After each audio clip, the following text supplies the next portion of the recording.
इसके बाद जो नेक्स्ट टॉपिक है वो है डिफ़ॉल्ट कॉपी कंस्ट्रक्टर का। ठीक है, कि डिफ़ॉल्ट कॉपी कंस्ट्रक्टर एग्जांपल देखेंगे, फिर हम देखेंगे कि इसको भी हमने ओवरलोड करना है और वो कब करना है। ठीक है, तो पहले इसको हम डिफ़ॉल्ट कॉपी कंस्ट्रक्टर जो ऑलरेडी बिल्ट इन है उसके ज़रिए इस प्रोग्राम को देखते हैं।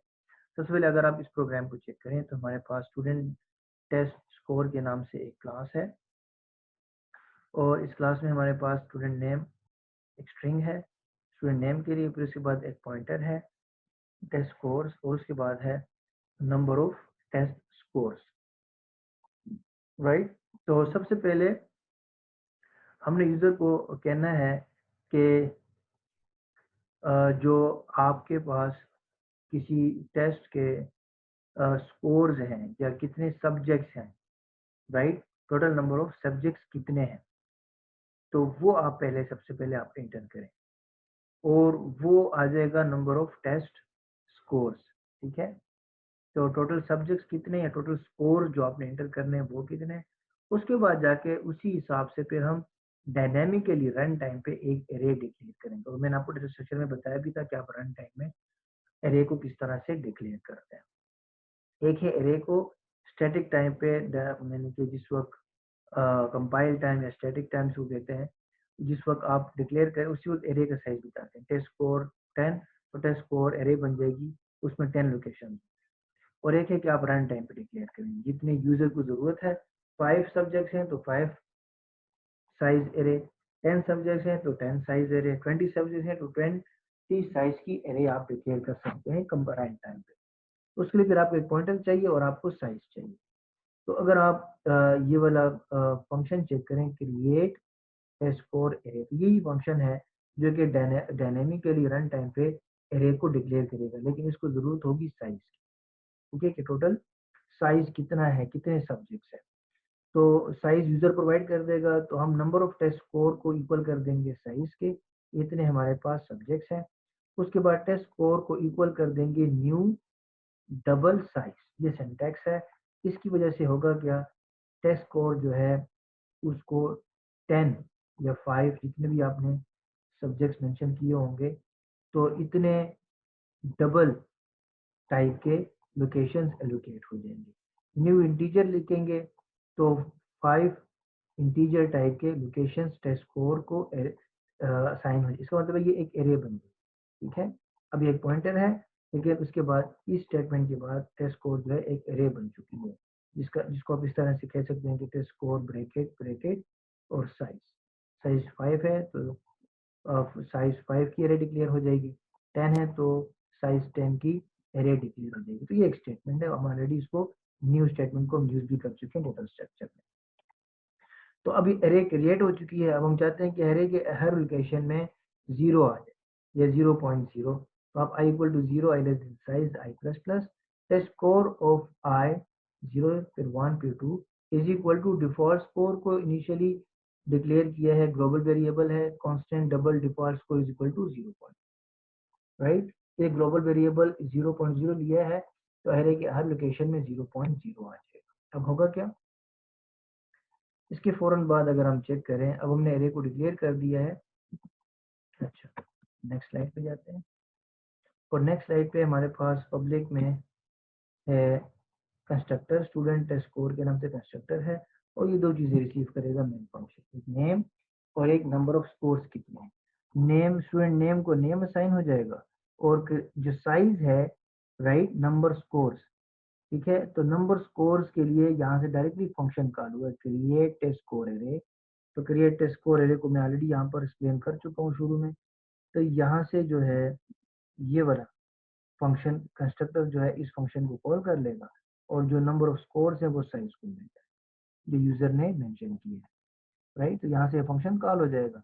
तो होगा क्या, इस जो भी इस कंस्ट्रक्टर को कॉल करेगा तो एक नेम मेंशन करेगा और एक साइज मेंशन करेगा। नेम को नेम असाइन हो जाएगा और साइज जो है वो फंक्शन यूज करेगा एरे को इनिशियलाइज करने। उसके बाद डिस्ट्रक्टर है। ठीक है, अगर आपने किसी वेरिएबल को डिलीट करना है तो उसके लिए फिर आप सिर्फ डिलीट वेरिएबल का नाम लिखेंगे, ऑब्जेक्ट का नाम लिखेंगे। ठीक है, लेकिन अगर आपने पूरी एरे को डिक्लेयर करना है, डिलीट करना है, तो फिर आपने डिलीट और जो ब्रैकेट के सिंबल हैं ओपन क्लोज, उसके बाद जाके अपने उस एरे का नाम लिखें। तो ये सिंटेक्स होता है किसी भी एरे को डिलीट करने के लिए, मेमोरी को रिलीज करने के लिए। जब आपका प्रोग्राम खत्म हो जाए तो आप इस एरे को, इस लोकेशन को जो है आप रिलीज भी कर सकते हैं, डिलीट भी कर सकते हैं। और बाज़ दफ़ा आपका एक ऑब्जेक्ट जो है, प्रोग्राम आपका चल रहा होता है, लेकिन आप चाहते हैं कि मेरा जो ये ऑब्जेक्ट है, ये ऑब्जेक्ट इसकी लाइफ टाइम खत्म हो जाए।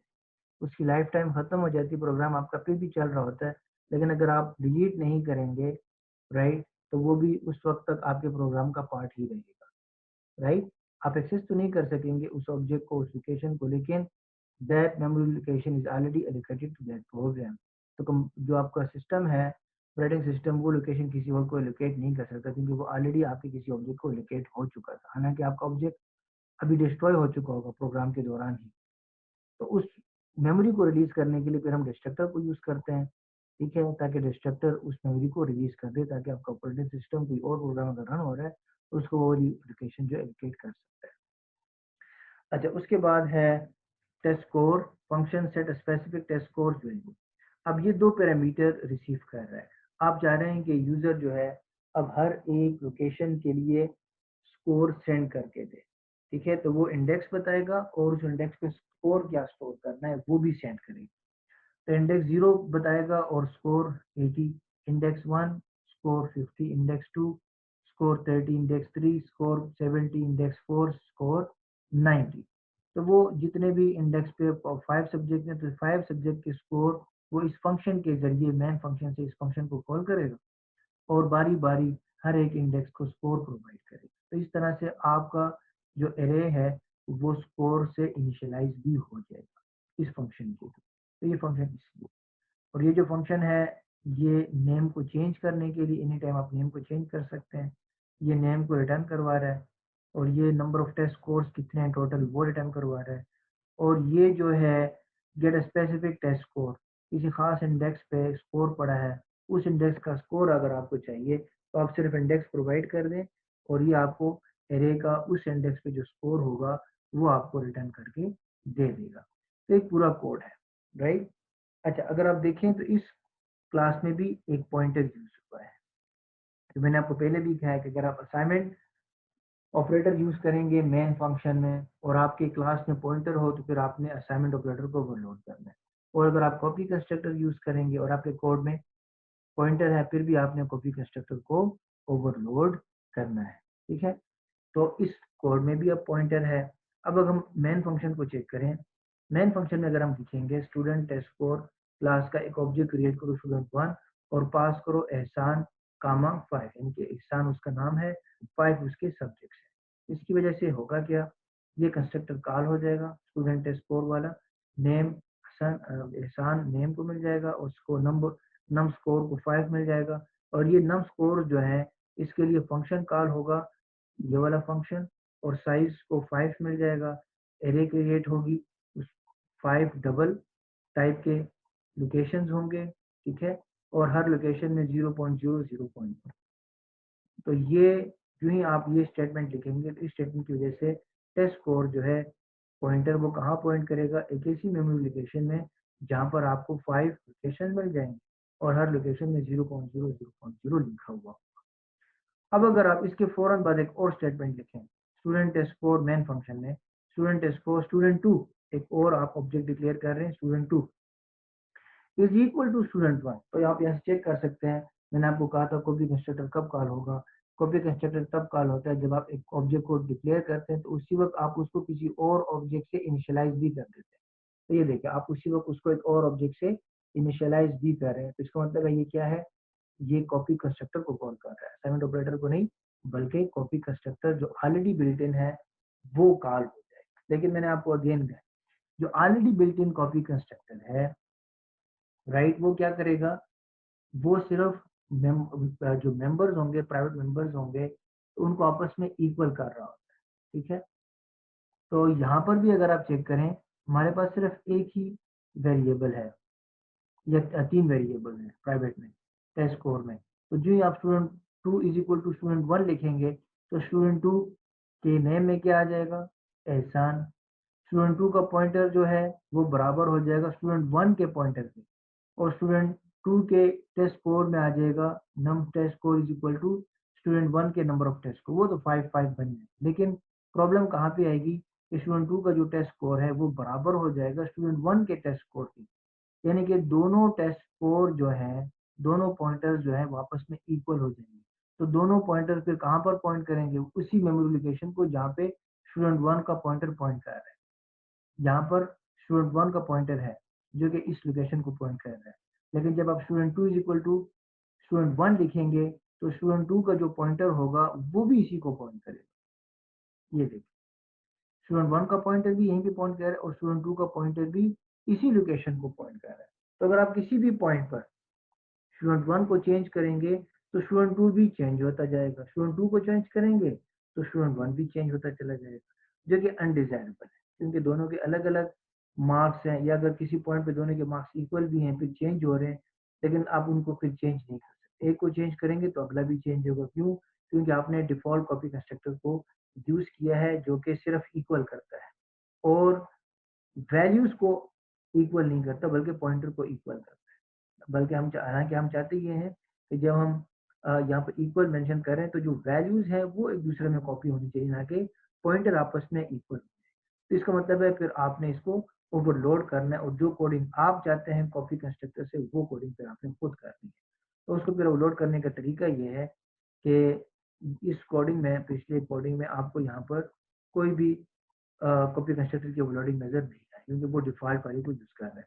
तो फिर आपने ये एक्स्ट्रा कोडिंग जो है इसी कोड में इंक्लूड करनी है कि आपने स्टूडेंट टेस्ट स्कोर का कॉपी कंस्ट्रक्टर बनाना है और मैंने आपको बताया भी था कि वो क्या रिसीव करता है, एक पैरामीटर उसी क्लास के टाइप का, और कि ऑब्जेक्ट का कोई नाम रख दें लेकिन बाय रेफरेंस। कॉपी कंस्ट्रक्टर में आपने जरूर रेफरेंस मेंशन करना है। अब हम चाहते हैं कि स्टूडेंट 2 के जो स्टूडेंट नेम है वो इक्वल हो जाए ऑब्जेक्ट के स्टूडेंट नेम जो कि स्टूडेंट 1 को पॉइंट कर रहा है।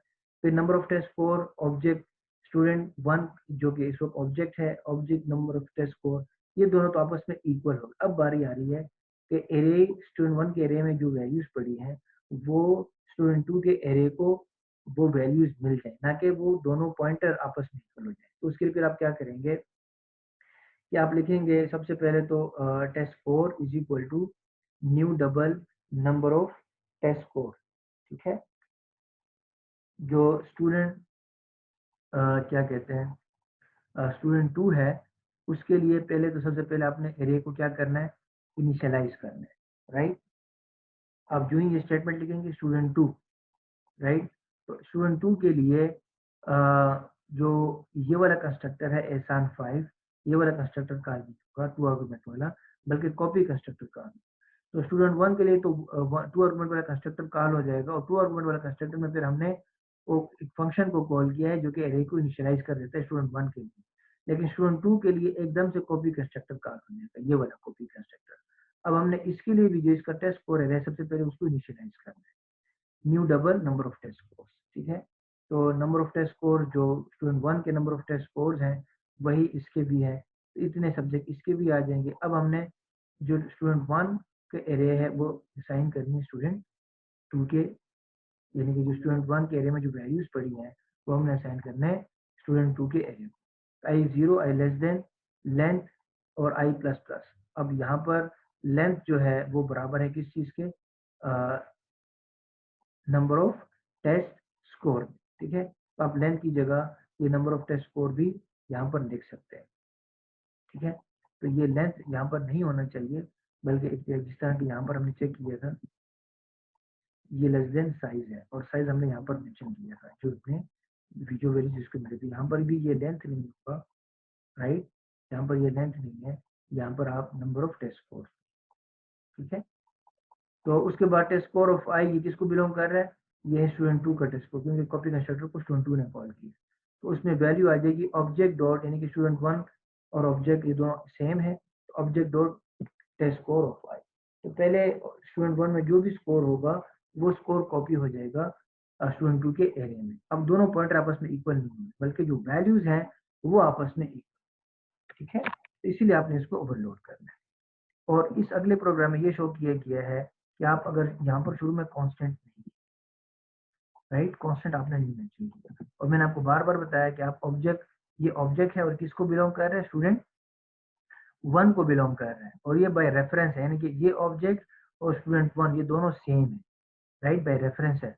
और इसको अगर आप कांस्टेंट नहीं लिखेंगे, अगर आप गलती से भी ऑब्जेक्ट और student name is equal to something else करेंगे तो आपका स्टूडेंट वन जो है उसका नाम एहसान से चेंज हो सकता है इस कोडिंग के अंदर, अगर आप शुरू में कांस्टेंट नहीं लिखेंगे, राइट। जब आप शुरू में कांस्टेंट लिख लेंगे, अब इस ऑब्जेक्ट को जो कि स्टूडेंट वन को बिलोंग कर रहा है, स्टूडेंट वन के डेटा को कोई भी चेंज नहीं कर सकता, ठीक है। तो ये सिर्फ रीडेबल है ऑब्जेक्ट, ये जो ऑब्जेक्ट है अब सिर्फ रीडेबल है, कोई इसको राइट नहीं कर सकता, उसके लिए शुरू में हमने कांस्टेंट लिखा है, राइट। उसके बाद जो कोडिंग है, जो शुरू में हमने कॉपी डिफॉल्ट कॉपी कंस्ट्रक्टर की कोडिंग देखी थी, उसी कोडिंग में हम ये वाला पार्ट इंक्लूड कर सकते हैं कॉपी कंस्ट्रक्टर, जो कि पहले मिसिंग था क्योंकि वो पहले डिफॉल्ट कॉपी कंस्ट्रक्टर को यूज कर रहा है। अब आप इसको यूज कर सकते हैं, ठीक है। इस तरह से ये वाला कोडिंग आप ये कॉपी पेस्ट कर सकते हैं, बाकी कोडिंग जो है वो सेम है। अब इस प्रोग्राम के लिए करना ये आपने ये है कि आपने इसके लिए मेन फंक्शन बनाना है। मेन फंक्शन बनाने के बाद आपने एक स्टूडेंट वन लेना है, फिर student two is equal to student one करना है। स्टूडेंट वन को आपने इनिशियलाइज किया, स्टूडेंट टू भी ऑटोमेटिकली इनिशियलाइज हो जाएगा। स्टूडेंट वन को भी डिस्प्ले करना है और स्टूडेंट टू को भी आपने डिस्प्ले करना है, ठीक है। तो स्टूडेंट वन जब आप डिक्लेयर कर देंगे तो पहले आपने उसको वैल्यूज भी प्रोवाइड करनी है, जो फंक्शन अवेलेबल है ना हर इंडेक्स और इंडेक्स पे कौन सी वैल्यू, पहले आपने स्टूडेंट वन को इस तरह से इनिशियलाइज भी करना है। फिर जाके आपने उस क्लास का student two is equal to student one copy constructor को कॉल करना है, ठीक है। और फिर आपने स्टूडेंट वन को चेंज भी कर देना है। स्टूडेंट वन को पहले आप वैल्यूज असाइन करें, वो वैल्यू स्टूडेंट टू को मिल जाएंगी कॉपी कंस्ट्रक्टर में, फिर स्टूडेंट वन को चेंज करने के बाद दोनों को डिस्प्ले करें।